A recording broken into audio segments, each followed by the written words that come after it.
In the last year, we've seen lots of Israeli celebrities break into Hollywood with leading roles. Gal Gadot is a new Wonder Woman, Natalie Portman is successful as ever, and Ayelet Zorer continues to star in major action films. So where is all of the success coming from? Judy Srebro is a speech coach for Israeli celebrities, and she joins us with more. Thanks for coming in. Thanks for having me, Natasha. So we're used to Israeli actors playing in these stereotypical roles as Arabs, but this seems to be changing. Where's this shift coming from?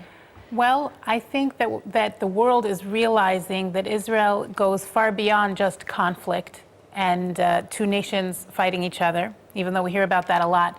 And I think the world is realizing that there's so much more out there. And people are working hard, and our artists are getting noticed. So why are we witnessing so much success lately on behalf of Israeli actors? I think some of it is timing and luck, while another part of it is obviously talent, and people are willing to work hard. You know, for an actor, most actors have to work really hard to break out and succeed, even at home in Israel where they live, let alone, you know, overseas as well. It's just a combination of everything, the stars aligning.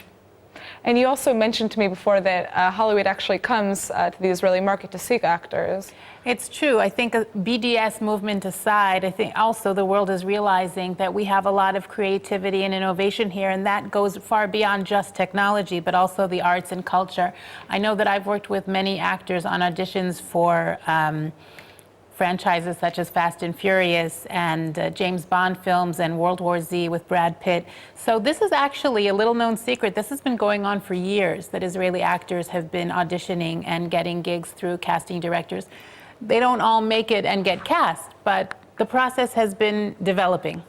So what does an Israeli actor need to succeed in Hollywood? What do they need? Lots of luck, gall, bit of chutzpah, which we all have.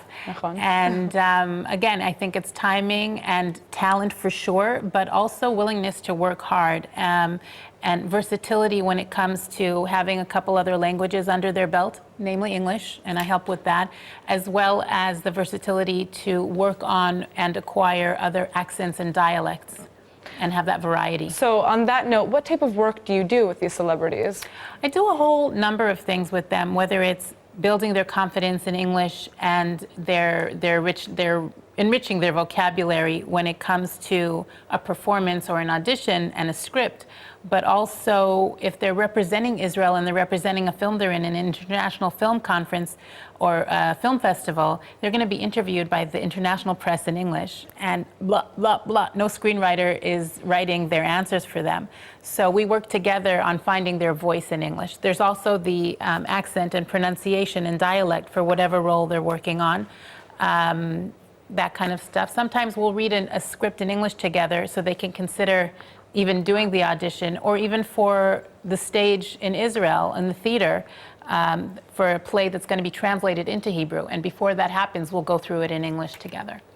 So in your opinion, what is the hardest part in terms of transforming from Israeli productions to American film productions? First thing that comes to mind, budget. Budget, budget, budget, money. You know, international productions, let's just say Hollywood productions, are so different in terms of the budget that they have available to them, and we often work on a shoestring budget here in Israel. For example, when I was on set as a dialect coach for the production of the TV series Dig, that filmed its pilot episode here in Israel and had to be cut short because of military action, the American and international crews had to get used to Israel, which works very differently, as well as having to film in the Old City in Jerusalem, which was a logistics nightmare, but really exciting at the same time. So there are a lot of American films that are filmed in Israel. I don't know if I'd say a lot at this point. I think we want to see a lot more of them, and we're trying to get them here. There are some liabilities and challenges about filming in Israel, but it's definitely a wonderful place with a variety of climates, all within a very small area, geographical area, and it's wonderful, and we want to see more. Of course. So who should we be looking for in the next year? Well, you know, I don't want to divulge everything, and I don't even have access to all the information, but I can say that rumors just emerged recently, very recently, that 2 Israeli actors may have been cast for season 6 of Game of Thrones. And you're going to be hearing more from them too. They're pretty prolific in terms of their work here in Israel, and that's Anya Bookstein and Yosef Swade.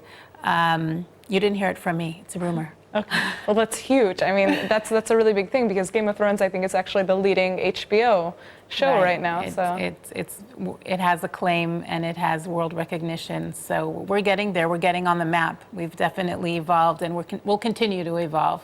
I'm sure about that. Well, thank you so much for coming in, Judy. Thank you. And then we'll talk soon. Okay.